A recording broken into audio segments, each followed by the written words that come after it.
My name is Graham Ellsworth, and I'm 34 years old. I work as a university researcher here in Chicago, specializing in behavioral psychology. My salary of $85,000 a year isn't spectacular, but it's enough to maintain a decent one-bedroom apartment near Northwestern and live comfortably. For the past 5 years, I'd been in what I thought was a solid relationship with Lydia Harcourt, a 30-year-old marketing coordinator earning around $60,000 at a mid-sized firm downtown. We'd been engaged for almost 3 years, with our wedding scheduled for September 2024. Everything seemed perfectly planned out. Our relationship had its routine. We'd spend weekends apartment hunting for a place we could share after the marriage. Lydia still lived with 2 roommates in Lincoln Park, splitting a $2,400 rent 3 ways. My place near campus ran me $1,900 a month, but the location was perfect for my work. The plan was simple. She'd move in with me after the wedding, and we'd start looking for something bigger within a year or 2. If you enjoy stories of cold-blooded revenge and gripping plot twists, like this video and subscribe to the channel now. There are brand new, unreleased stories here every day, each one more intense than the last. In early June 2024, Lydia had planned a 3-week trip to Europe with her college friends, Sarah, Jessica, and Amanda, the same group she'd traveled with twice before during our relationship. I was fine with it. Actually, I encouraged it. After years of wedding planning stress, I figured she deserved some time to unwind with her friends before we tied the knot. The night before her departure, everything seemed normal. We had dinner at our favorite Italian place on Rush Street. Lydia seemed excited about the trip, showing me the itinerary on her phone. Paris, Barcelona, Rome, Amsterdam, a proper European tour. She talked about the museums she wanted to visit, the restaurants Sarah had researched.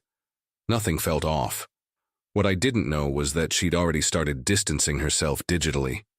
Later I'd realized she'd been preparing for this moment, quietly adjusting privacy settings, preparing her exit strategy while smiling and discussing travel plans with me.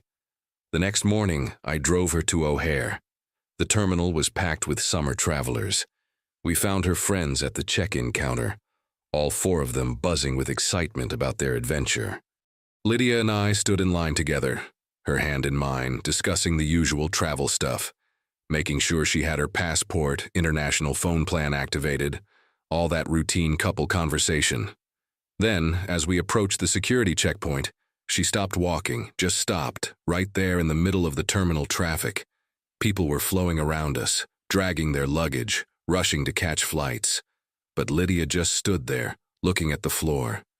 "Graham," she said, not meeting my eyes. "I think we need to take a break." I honestly thought I'd misheard her. The airport was loud, announcements echoing off the high ceilings, conversations in a dozen languages mixing together. "What did you say?" I asked. She looked up then, and I could see she'd been rehearsing this moment. This wasn't spontaneous. "We need some time apart. I need to figure things out." Her friends were already through the security line, waving at her to hurry up. Sarah was pointing at her watch, mouthing something about their boarding time. "Figure what out exactly?" I kept my voice steady, even though my mind was racing. "Lydia, we're getting married in 3 months. What needs figuring out?" She shrugged. Actually shrugged, like we were discussing dinner plans instead of our entire future. "I just need space to think. About us. About everything." "So you decided to tell me this now, at the airport, right before you leave for 3 weeks?" "I didn't plan it this way," she said, but her tone suggested otherwise. "It just feels right. The timing, I mean. We'll talk when I get back." Sarah was now walking back toward security, clearly irritated. "Lydia, we're going to miss our flight." Lydia grabbed her carry-on. "I have to go. We'll figure this out when I return, okay? Don't overthink it." And just like that, she was gone. Through security, down the terminal, onto a plane to Paris, leaving me standing in the middle of O'Hare International Airport, wondering what the hell had just happened. That afternoon, I tried calling her, straight to voicemail. I sent a text asking if we could at least talk about what she meant by taking a break. No response. I tried WhatsApp, message delivered but never read. By evening, I realized she'd blocked my number entirely. Then I checked social media, blocked there too. Facebook, Instagram, even LinkedIn, where we'd been connected professionally. Complete digital erasure. Within 24 hours, Lydia Harcourt had effectively deleted me from her online existence while she toured Europe with her college friends. And I was left to figure out what to do with a wedding planned for September. Deposits already paid, invitations already ordered. The first week was the hardest. Not because I was heartbroken, but because I was trying to understand the logic behind Lydia's actions. In my line of work, human behavior usually follows patterns. People don't just flip a switch and become completely different overnight. But the systematic blocking suggested this wasn't as spontaneous as she'd made it seem. By day 3, I'd made my first decision. I called our wedding venue, the Chicago History Museum, and explained the situation. The events coordinator, Mrs. Patterson, was surprisingly understanding. "Unfortunately, Mr. Ellsworth, this happens more often than you'd think," she said. "We can hold your deposit for 90 days, in case you work things out. After that, we'll need to release the date." I thanked her, but knew I wouldn't need 90 days. "Please go ahead and cancel everything. I'll forfeit the deposit." "Are you certain? That's $3,000. "I'm certain." Next was the catering company, another $4,500 gone. Then the photographer at $1,800, the florist at $1,200, the band we'd booked for $4,000, the wedding dress alterations Lydia had already paid for, but were non-refundable, $800 down the drain. One by one, I methodically dismantled our wedding. Each phone call cost me money. Deposits, cancellation fees, non-refundable payments. By the end of the first week, I was out nearly $15,000 in non-refundable costs alone. The total wedding budget had been $38,000, but thankfully most vendors only required partial deposits up front. But something interesting happened with each cancellation. I felt lighter. The hardest conversation was with my parents in Springfield. My mother cried. My father, ever practical, asked if I was sure I wasn't being too hasty. Dad, she systematically blocked me on everything before getting on that plane. That's not someone who wants to work things out. Maybe she just needs space, son. Women can be complicated about weddings. It's not about the wedding, I said. It's about respect. Adults don't handle relationship problems by disappearing and cutting off all communication. By week 2, I'd started hearing things through mutual friends. Jake Morrison, who worked with Lydia's roommate Amanda, mentioned that the girls had been posting photos from Barcelona. In one of the pictures, according to Jake, Lydia was living her best life, his words, at some rooftop bar, surrounded by guys they'd met at their hostel. I didn't ask for details, but they kept coming. Tyler, who was dating Sarah, showed me screenshots from Instagram stories. Lydia dancing at clubs in Rome, beach photos from the French Riviera where she was clearly very close to some Italian guy named Marco, not a care in the world. Meanwhile, I was calling vendors and explaining why our September wedding was off. Week 3 brought an interesting development. My friend David, who taught sociology at Northwestern, forwarded me something that made my blood run cold. His girlfriend Emma was connected to Jessica on social media and had seen posts in a private group chat that Jessica had accidentally screenshotted and shared publicly for a few minutes before deleting. The messages were from Lydia, sent from Amsterdam. She was painting herself as the victim of an overbearing fiancé who was pressuring her into marriage. According to her version, I was controlling and had been pushing the wedding timeline against her wishes. She claimed she'd only asked for space to think, but I'd overreacted and impulsively canceled everything, without even talking to her. The most infuriating part? She'd told her friends that she was planning to graciously forgive my rash decisions when she returned, and that we'd probably end up having a more intimate wedding instead. I read those screenshots 3 times. Then I set my phone down and laughed. Actually laughed out loud in my empty apartment. The audacity was almost impressive. That's when I made my second major decision. I started documenting everything. Screenshots of her social media activity before she blocked me. Receipts from all the wedding cancellations. A detailed timeline of events, starting with her exact words at the airport. phone records showing my blocked calls. I created a folder on my computer labeled Facts and methodically organized everything. I also made a third decision that week. Lydia's belongings needed to go. She'd been gradually moving things into my place over the past year. Clothes, books, toiletries, kitchen items. Half my closet contained her dresses. My medicine cabinet was full of her expensive skincare products. The refrigerator held her almond milk and organic yogurt that she insisted on buying at Whole Foods. I spent an entire Saturday boxing everything up. Every piece of clothing, every book, every face cream and hair product. I was meticulous about it, making sure nothing was damaged. When I finished, I had 14 cardboard boxes stacked in my living room. I texted Amanda, her roommate whose number I still had, and told her she could pick up Lydia's things any time. Amanda responded within an hour. "Graham, don't you think you're being a bit dramatic? She just wanted some space to think." I wrote back. "Adults who want space to think don't systematically block their partners on everything and disappear for 3 weeks. The boxes will be in my building's lobby." Coordinate with Miguel, the doorman. Week 4 was when I started sleeping well again. Week 5, I booked my own trip, a research conference in Seattle that I'd been considering. Week 6, I signed up for a cooking class I'd always wanted to try. By the time Lydia was scheduled to return, I'd essentially rebuilt my routine around being single.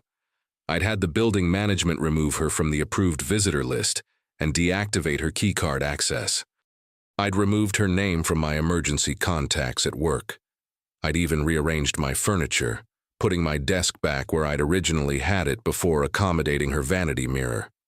3 days before her scheduled return, my phone buzzed with a WhatsApp message from an international number. It was her using someone else's phone or a European SIM card. "Graham, I've been trying to reach you. We need to talk when I get back. I'm ready to work things out." I stared at that message for a long time. 6 weeks of silence, and now she was ready to work things out, as if I'd been sitting around waiting for her royal permission to resume our relationship. I typed back, "There's nothing to work out. I've moved on." Her response came immediately. "What do you mean you've moved on? I just needed time to think." "You had 6 weeks to think. I used that time to think too. The wedding is canceled. Your things are with your roommate. We're done." "Graham, you're being ridiculous." "We can reschedule the wedding." I realize now that I was just having pre-wedding jitters. It's completely normal. Normal. She thought disappearing for 6 weeks was normal pre-wedding behavior. I turned off my phone and went to bed. Tomorrow, Lydia would be back in Chicago expecting to resume our life together. But there wasn't going to be any resumption.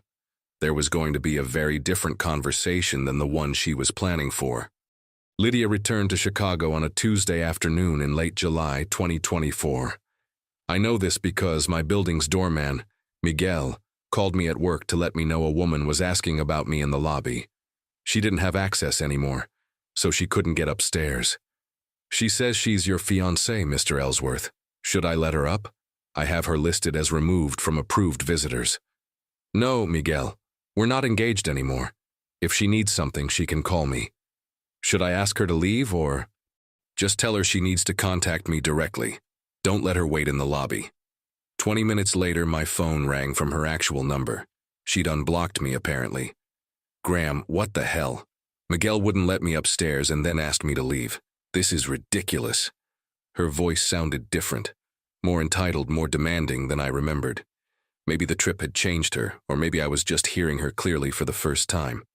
"I told you we were done, Lydia. I meant it." "Over WhatsApp? You're ending a 5-year relationship over WhatsApp while I'm in another country." The irony was staggering. "You ended our relationship at O'Hare Airport, then blocked me for 6 weeks. I just made it official." "I never said I wanted to end anything. I said we needed a break. There's a difference." "Is there? Because from where I was standing watching you disappear for 6 weeks without a word, it looked pretty finished to me." She started crying then. Not soft tears, but that dramatic sobbing she used to do when she didn't get her way about restaurant choices or weekend plans. It had worked on me before, but now it just sounded manipulative. "Graham, please. Can we at least meet somewhere and talk about this? I realize I handled things poorly, but I was just overwhelmed. The wedding planning, moving in together, all of it felt like too much at once. I needed space to breathe. You needed space for 6 weeks in Europe while I dealt with canceling our wedding. Got it. You canceled our wedding. Her voice shot up an octave. Graham, I never told you to cancel the wedding. You didn't tell me anything, Lydia. That was the problem. The conversation continued for another 10 minutes, going in circles. She insisted she'd only wanted a few weeks to clear her head. I reminded her that she'd blocked me completely, making any communication impossible. She claimed it was because she needed to focus on herself. I pointed out that she'd seemed pretty focused on posting party pictures with random guys in European nightclubs. That's when her tone changed completely. Who told you about the pictures? Have people been spying on me? When you post photos on social media, Lydia, they're not exactly private. Your friends have friends who have friends. Chicago's not that big a city. So you've been stalking my social media through other people. That's creepy, Graham. And there it was. The deflection, the attempt to make me the villain in her story. I'd been expecting it, but hearing it still amazed me. I'm done with this conversation, I said. And I'm done with us, don't call me again. But of course she called again. Over the next 3 days my phone rang constantly. Different numbers each time. Her roommates' phones, her coworkers' phones. Even her 28-year-old sister Rachel calling from Milwaukee, where she worked as a nurse. Rachel was persistent. Graham, I don't understand what's happening. Lydia says you just disappeared and canceled everything while she was traveling. She's devastated. Did she mention that she told me we needed a break and then blocked me on everything before leaving the country? Silence on the other end. Rachel, did she tell you that part of the story? She said you two had mutually agreed to take some time apart during her trip. Mutually agreed? Rachel, she announced it at the airport and then made it impossible for me to contact her for 6 weeks. That's not mutual agreement. That's abandonment. More silence. Look, Rachel continued. She admits she handled it badly, but she wants to work things out. Can't you at least meet with her? No, I can't, and I won't. By Thursday, the calls had escalated to visits. Lydia showed up at my office, crying in the psychology department lobby until campus security asked her to leave. She appeared at my gym, my grocery store, even my parents' house in Springfield. A 2-hour drive she made specifically to explain her side to my mother. That's when I decided enough was enough. I created a group text with 10 key people. Both sets of parents, Lydia's sister Rachel, her roommates Sarah and Amanda, and a few mutual friends, including David and his girlfriend Emma, plus Tyler and Jake. I kept the message factual and brief. Hi everyone. Since there seems to be some confusion about recent events, I want to clarify what actually happened. On June 15th, at O'Hare Airport, Lydia told me we needed a break. She then blocked me on all social media and phone contacts for 6 weeks while traveling in Europe. During that time, I canceled our wedding and related services. 3 days ago, she returned and wants to work things out. I've moved on and won't be resuming the relationship. I'm sharing this timeline because people have been contacting me based on incomplete information. Thanks for understanding. The response was immediate and explosive. Within an hour, my phone was buzzing with messages from everyone on that list. My mother called, confused because Lydia had told her I'd abandoned her during a difficult time. Sarah texted asking if I was seriously airing private business in a group chat. Rachel sent 3 paragraphs defending her sister's need for space. But the most telling response came 20 minutes later from Jessica as a private message to me. Graham, I need you to know that Lydia spent most of the trip talking about how she was finally free and could figure out what she really wanted. She hooked up with guys in 3 different cities and kept saying the break was the best thing that ever happened to her. She only started panicking about the relationship when Sarah showed her your group message about canceling everything. I thought you should know the truth before I say anything in the group chat. I replied, Jessica, if you're comfortable sharing that information with the group, I think everyone should know what really happened during her soul-searching trip.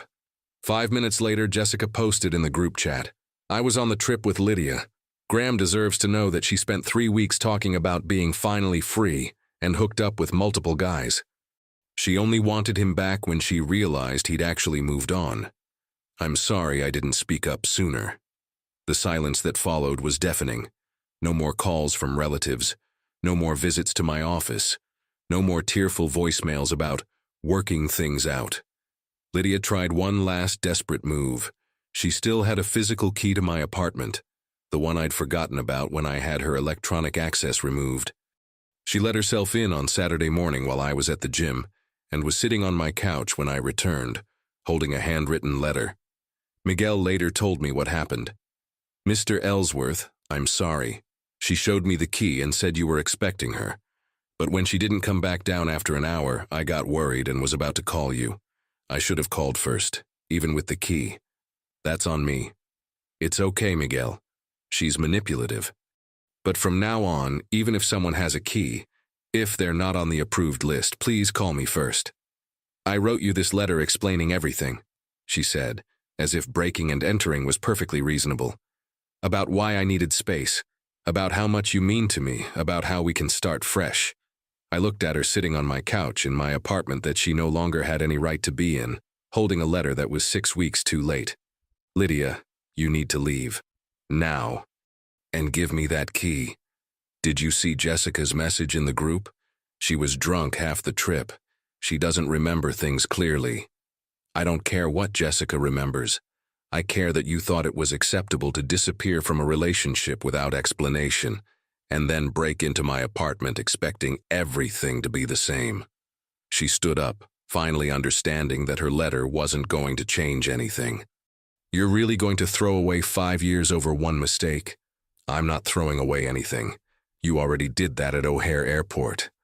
She handed me the key and walked toward the door, then turned back one final time. "You know what, Graham? Maybe this is for the best. Maybe I dodged a bullet. Any man who would humiliate his fiancée in a group text instead of working through problems like an adult isn't someone I want to marry anyway." And there it was, the final deflection, the last attempt to rewrite history and make herself the victim. I watched her leave and realized something profound. I hadn't dodged a bullet. I dodged a nuclear bomb. The weeks that followed were remarkably peaceful. After months of wedding stress and relationship drama, the silence felt like a vacation. No more vendor meetings. No more debates about centerpieces or seating charts. No more walking on eggshells around Lydia's mood swings that I'd somehow learned to normalize over 5 years. I threw myself into work with renewed energy. That research project on behavioral patterns in crisis situations that I'd been putting off. Suddenly fascinating. I submitted a paper to the Journal of Applied Psychology that had been sitting on my desk for months. I started collaborating with colleagues at other universities, something I'd always intended to do, but never found time for when my evenings were consumed with wedding planning. The Seattle conference in late August was a turning point. Not only did I present my research to positive reviews, but I reconnected with Dr. Patricia Williams from Stanford, whom I'd known during graduate school. Over dinner at a waterfront restaurant in Pike Place Market, she mentioned that Stanford was looking for someone with my expertise for a joint research position with their behavioral economics department. "It's a 2-year fellowship," she explained, "but it could easily turn into something permanent. The salary would be around $120,000 plus research funding. You'd have access to resources here that most researchers only dream about. Plus, let's be honest, sometimes a change of scenery is exactly what we need." 6 months earlier, I would have dismissed the idea immediately. Lydia's marketing job was in Chicago. Our families were in the Midwest. We had a life built there. But sitting in that Seattle restaurant watching the sunset over Puget Sound, I realized I didn't have any of those constraints anymore. "Send me the details," I told Patricia. "I'm interested." Meanwhile, back in Chicago, Lydia was apparently struggling with the fallout from our very public breakup. My friend David mentioned that his girlfriend Emma had heard through the social media grapevine that several of Lydia's friends had distanced themselves after Jessica's revelation. Apparently, learning that she'd spent her soul-searching trip hooking up with strangers while her fiancé was canceling their wedding hadn't sat well with some people. Her work situation became complicated too. Jake Morrison, who worked at her marketing firm, told me that Lydia had been asking colleagues for relationship advice, painting herself as the victim of an emotionally unavailable ex-fiancé. But when some of her co-workers saw the group text screenshots that had been shared around our social circle, the narrative fell apart pretty quickly. "She tried to tell our boss that you were harassing her after the breakup," Jake confided over drinks one evening. "But then someone mentioned the whole airport thing and the blocking situation, and suddenly her story didn't add up. Management had a talk with her about keeping personal drama out of the workplace. I didn't take any satisfaction in Lydia's professional troubles, but I did appreciate that the truth had a way of surfacing, regardless of how people tried to spin it." In September, the month we were supposed to be getting married, I got one final communication from Lydia. It wasn't a phone call or a text. It was a certified letter delivered to my apartment, which meant she'd paid extra to ensure I received it and had to sign for it. The letter was 3 pages long, handwritten on expensive stationery. She'd clearly spent considerable time crafting it. The tone was different from her previous attempts, less demanding, more reflective. She acknowledged that she'd made serious mistakes and handled things poorly. She admitted that the blocking was immature and that she should have communicated better. But even in her apology, she couldn't resist rewriting history. She claimed that she'd been overwhelmed by societal pressure to get married and had felt trapped by expectations. She suggested that our relationship had become too serious too quickly and that she'd needed to rediscover herself before committing to marriage. The letter ended with a proposal. "I think we both learned important things about ourselves during this time apart. Maybe we could start over slowly as friends. I believe we could build something even stronger than what we had before, now that we understand each other better." I read the letter twice, then filed it in my facts folder on my computer. Not because I planned to respond, but because it perfectly captured the fundamental problem that had probably existed throughout our entire relationship. Lydia's inability to take genuine responsibility for her actions. Even in her most sincere attempt at an apology, she was still portraying herself as a victim of circumstances rather than someone who had made deliberate, hurtful choices. She turned, "I abandoned my fiancé at the airport and disappeared for 6 weeks," into, "I was overwhelmed by societal pressure and needed to rediscover myself." I never responded to that letter. 2 weeks later, I accepted the position at Stanford. The timing was perfect. I could finish the fall semester at Northwestern and start in California after New Year's. My parents were supportive, though my mother worried about me being so far from family. My father, predictably, focused on the career benefits. "Son, this sounds like exactly the kind of opportunity you've been working toward your whole career," he said during our last conversation before I started packing. "Sometimes life forces changes on us that we wouldn't have chosen, but that doesn't mean they can't be good changes." He was right. Moving to California felt like stepping into a life I'd never allowed myself to imagine. Without the constraints of accommodating someone else's career, social circle, and preferences, I could finally make decisions based purely on what was best for my own future. My last week in Chicago, I ran into Sarah at a coffee shop in Lincoln Park. She looked uncomfortable when she saw me, but approached my table anyway. "Graham, hi. How are you doing?" "I'm well, Sarah. Actually, I'm moving to California next month for a new position." That's great. A fresh start, right?" She paused, then added quietly, "I owe you an apology. I didn't know the whole story when everything happened. Lydia told us that you two had talked about taking a break and that you'd mutually agreed to it. I had no idea she'd blocked you or that the whole thing was so one-sided." "I appreciate that," I said. "But honestly, it doesn't matter now. It all worked out for the best. She's been pretty miserable, you know. I think she really regrets how she handled everything." I looked at Sarah, this person who'd been part of my life for 5 years through her friendship with Lydia, and felt nothing but mild curiosity about her update. "I hope she figures things out," I said, and meant it, but that's not my concern anymore. As I boarded my flight to San Francisco in January 2025, I thought about how different this departure felt from that morning at O'Hare 7 months earlier. This time I was choosing to leave. This time I knew exactly where I was going and why. This time I was traveling towards something instead of recovering from something. The irony wasn't lost on me. Lydia's European trip was supposed to be about discovering what she really wanted. Instead, it had shown me what I really needed. Someone who solved problems instead of running from them. Someone who communicated instead of disappearing. Someone who took responsibility instead of playing victim. Now, 8 months into my fellowship at Stanford, I'm happier than I've been in years. My research is thriving. I've made genuine friendships with colleagues who share my interests. And I've started dating someone who actually knows how to have difficult conversations instead of booking international flights to avoid them. At 35, I finally feel like I'm living the life I was meant to live. Sometimes people ask me if I ever regret how I handled the situation with Lydia. The answer is simple. Absolutely not. I gave her exactly what she asked for at that airport, a break from our relationship.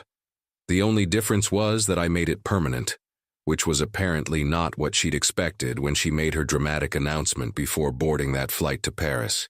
In the end, Lydia taught me something valuable about relationships and respect. When someone shows you who they are, when they demonstrate through their actions that they'll abandon you in times of stress rather than work through problems together, believe them the first time. I dodged more than a bullet that day at O'Hare Airport. I dodged a lifetime of walking on eggshells, managing someone else's emotional instability, and being held responsible for problems I didn't create. And that's the most successful revenge of all. Building a life so much better than what you almost settled for that you can't imagine having made any other choice. If you enjoyed this story, please like this video and leave a comment letting me know what you thought. And if you're not already subscribed to the channel, please subscribe and hit the notification bell to get alerts for new stories like this one. Thanks for watching, and I'll see you in the next one.